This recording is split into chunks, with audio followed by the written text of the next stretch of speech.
रामकृष्ण हरी. तुकाराम महाराज गाथा अभंग आणि भावार्थ. अभंग 184.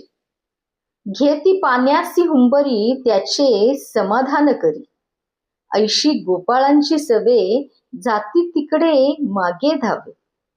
स्थिरावली गंगा पांगवली म्हणे उगा, मोहरी पावा काठी तुका म्हणे याजसाठी. या अभंगाचा अर्थ असा आहे की हुंबरीचा खेळ करून यमुनेच्या पाण्याचा प्रवाहही थांबविण्याचा, म्हणजेच त्याच्या आवाजावर मात करण्याचा प्रयत्न ज्या ज्या गोपाळांनी केला त्यांचे समाधान श्रीकृष्णाने केले.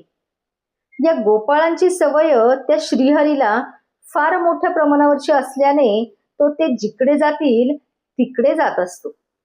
या गोपाळांच्या हुंबरीने व श्रीकृष्णाच्या मुरलीच्या स्वरांनी प्रत्यक्ष यमुना नदीही स्थिर झाली, ती वाहायची सुद्धा थांबली.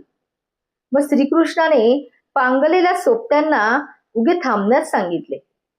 तेव्हा तुकाराम महाराज म्हणतात की देवाने पावा, मुरली, काठी यांना या आपल्या भक्त गोपाळांसाठीच धारण केलेले आहे. पांडुरंग पांडुरंग